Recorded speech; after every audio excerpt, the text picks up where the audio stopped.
Magandang araw po, welcome po sa aking channel, Love9 TV. Patalasasan po, meron po ba kayong mga properties na napapabayaan or non-performing assets? Plan nyo ibenta, pero wala kayong oras sa pagbenta nito.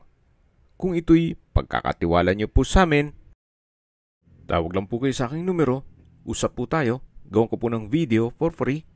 Yes, libre po, wala po kayong babayaran. Tutulungan pa namin kayong mabenta ang inyong property. Kami na po bala sa marketing, sa boosting or paid ads. Even sa tripping, hindi na po kayo mapapagod sa pag-entertain ng mga buyers. Kami na po bala sa lahat. Tawag lang po kayo. Nandito po tayo ngayon sa isang exclusive subdivision dito sa Alfonso, Cavite. Malapit po ito sa Twin Lakes. Kompleto po ang amenities gaya nitong swimming pool at yung nadaanan natin yung multipurpose hall at basketball court. Meron din pong 24 hours security.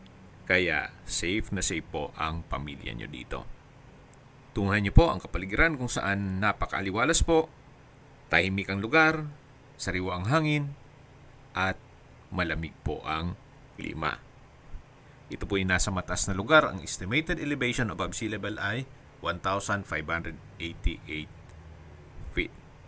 Nandito na po tayo sa property binebenta kung saan ito po'y brand new na bungalow house. Modern design, 3 bedrooms, napakalaki po ng lot area, 396 square meters. Ito pong kinatatayuan nitong bahay ay 198, then another pong 198 dito sa tabi na kung saan pwede nyo pong lagyan ng kubo o guest house. Then, garahin nyo na rin po. Pero kung mahilig po kayong magtanim, pwede nyo po itong gawing garden o lagyan nyo ng kung ano-anong halaman. Kung sakali pong hindi nyo naman kailangan itong bakanting lote, pwede naman pong itong house and lot lang. Mamaya po pag-usapan natin ang presyo. Tungkol naman po sa dokumento nito, ito po'y titulado, buhay po ang may-ari, kaya wala po kayong maging problema sa documentation o sa transfer ng title. Ito po yung owner's built, kaya hindi po tinipid. May pagbabago lang sa kanilang plano, kaya ibebenta na po nila ito. May tubig at kuryente na rin po. Then tungkol naman sa internet provider, magpapakonect na lang po kayo. So yan po yung main gate at yung pedestrian gate. Meron pong mga lamppost at nakabakod na po dito sa area ng bahay. Pasok po tayo.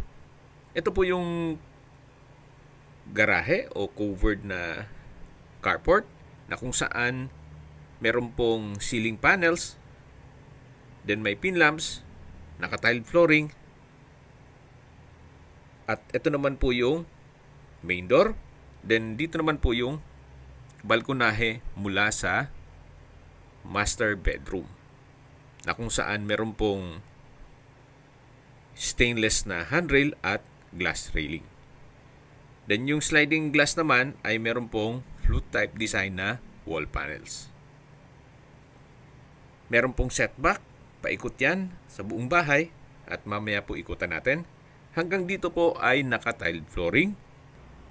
Dito po sa harapan ay may dalawang steps lang naman to papunta sa main door. Meron din pong crystal light ceiling lamp. Ito pong main door ay customized slatted wooden door. Then meron din pong flute type wall panels. At welcome po dito sa bahay ni Ma'am at Sir kung saan ito po'y high ceiling. Then may ceiling cove design, ceiling panels, modern design chandelier, at wooden design itong tiled flooring. Ito po yung living area na may owning type glass window. Then meron pong skylight na kung saan nag-serve as natural sunlight. Ito po yung dining area. Then katabi lang yung sliding glass door papunta sa lanay. Open concept lang po ito mula living area, dining area hanggang sa kitchen. Wala po siyang partition kaya maaliwalas. Then dito po ay may drop lights, may breakfast nook. Then kabilang side naman ay yung formal kitchen. Ito pong formal kitchen ay may kitchen countertop, double stainless sink with faucet. Then may access door papunta sa service area. May wall-mounted kitchen cabinet. Then storage ng kitchen utensils dito sa baba. At check natin itong tubig. Yan po, malakas naman siya. Ito po yung naka-stainless na faucet. Then tanaw po natin yung dining at living area. Malaking bagay po yung skylight window. Tingnan nyo naman po at merong shade ng sunlight mula sa labas. Mula naman po dito sa kitchen, ito naman po yung papunta sa mga kwarto na kung saan meron pong stainless handrail. Isang step lang po ito. Then nandito po tayo sa hallway. At ito po yung mga pintuan. At check po natin itong unang kwarto. At yan po yung circuit breaker. So naka-solid wood door din po ito. Then sliding. At napakaaliwalas din po. Meron pong mga owning type windows. Then naka-ceiling cove design with pin lamps. Then LED lights. Wooden design tong tile flooring. May from floor to ceiling po na wardrobe. May drawer. So kahit po hindi siya ganun kalaki, pero napakaliwalas. Labas po tayo at check natin yung kabilang kwarto. Ito po yung naka-solid wood door din po siya. Then sliding din po. Kaya hindi po kumakain ng espasyo. So same design. Meron po mga owning type windows. Ceiling cove design. May crystal light na ceiling lamp. Wooden design itong tile flooring. Meron pong mga outlet at wardrobe. Meron din pong drawer. So halos same lang po nung dun sa first bedroom. Then labas po tayo. Paglabas po natin, ayan po yung hallway. Then matatanaw yung living area, dining area. At dito naman po yung common toilet and bath. Naka-wooden door, then stainless door handle. Lahat pong bathroom fixtures ay brand new po yan. May overhead shower, bathroom window, water closet with bidet, hand wash basin, vanity mirror at bathroom cabinet. From floor to ceiling po ang tile bathroom wall. Yan po yung common toilet and bath. At lipat na po tayo dito sa master bedroom. Naka-solid wood door. Then stainless din po itong doorknob. At ito naman po ay may sariling toilet and bath. Mamaya check natin yan. Malaki din po ang spasyo. Wooden design itong tile flooring. Then may flute type wall panel. Ceiling cove design. Then may PVC ceiling panel. At crystal light din po ang center lamp. Ito naman po yung sliding glass door na papunta naman dito sa terrace at meron po itong aluminum screen door. So yan po yung garahe, yung main gate, yung pedestrian gate. Ito pong balkonahe ay naka-tile flooring, glass railing at stainless handrail. May wall lamp, flute type design, PVC panels at hanggang dito po ang balkonahe. Then meron din pong owning type glass window. Mas ma-appreciate nyo po siya pag actual nyong i-check nitong property. Napakaganda po ng disenyo. At maayos ang floor plan. So ito po yung master bedroom na meron pong wall-mounted na TV rack na may drawer at meron na rin pong mga nakaabang na wire para sa cable or telepono. At ito po yung toilet and bath. na naka-solid wood door, may drawer and dresser, wardrobe, then meron pong wall-mounted na cabinet. Dito naman po yung banyo. Halos same setup lang po. May water closet with bidet, hand wash basin, overhead shower, tile bathroom wall, may bathroom window, at vanity mirror. Ayan po yung toilet and bath with walk-in closet dito sa master bedroom. At labas na po tayo dito. Yan po ulit yung mga kwarto at ito po yung formal kitchen. Dito naman po yung dining area, living area, sa dulo yung main door. At dito po tayo dadaan sa may kusina, papunta sa service area. Malaki pa po ang espasyo dito. Yan po yung setback. May tiled countertop, may built-in cabinet, stainless faucet, at hanggang dito po ay naka-tiled flooring. Kaya po nasabi ko sa inyo, hindi po siya tinipid.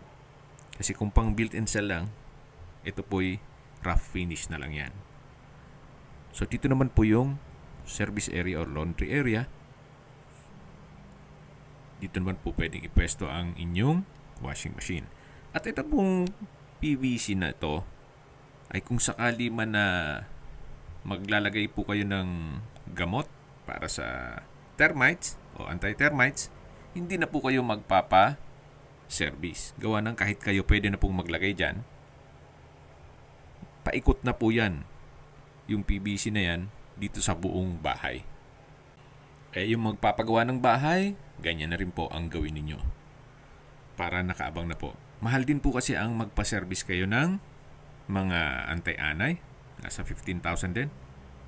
So kung sakaling kayo na lang ang bibili ng gamot, ilalagay nyo na lang po dun sa PVC na yon. So balik po ulit tayo dito sa loob. Tunghayan nyo po itong napagandang property kung saan hindi naman siya kalakihan pero may wow effect. Kaya po nasabi ko, mas ma-appreciate nyo siya pag na-check ninyo personally. Okay, recap lang po. Ito pong property ay nasa isang exclusive subdivision na kumpleto po ang amenities na naikutan natin kanina at pupuntahan pa natin mamaya. Then, may lot area po ito na 396 square meters. So, ito pong kinatatayuan nitong bahay ay 198. At dito naman sa kabilang lote naman ay another 198 square meters na pwede nyo pong pagtanman o depende po sa inyo. Hindi nyo na po kailangan magpa-lagay ng swimming pool. Gawa ng walking distance lang po ang clubhouse. Yan po yung natatanaw natin. So, ilang steps lang po. Yan na yung clubhouse. May basketball court na rin. Kung may okasyon, yan nyo na rin ganapin sa multipurpose hall. Okay, sa distance, location at travel time portion at po tayo. Mula po sa Twin Lakes, ang distance is 3.9 kilometers at ang travel time is 7 minutes. Mula naman po sa Mendez Crossing, ang distance is 12.3 kilometers at ang travel time is 22 minutes. Mula naman po sa Tagaytay Rotonda, ang distance is 17 kilometers at ang travel time is 30 minutes. Kumpleto na po doon kaya ng malls, hotels, restaurants, banks, schools, church at hospital. Yan po yung lagi kong binabanggit sa inyo na dapat nyo i-consider sa paghanap ng property, yung meron pong malapit na hospital. Hindi ko naman po sinasabing sakitin kayo. Yan naman po for emergency purpose lang naman. At mula naman po sa Manila o sa airport, ang distance is 77.4 kilometers at ang travel time is 1 hour and 49 minutes. Okay, sa presyo na po tayo.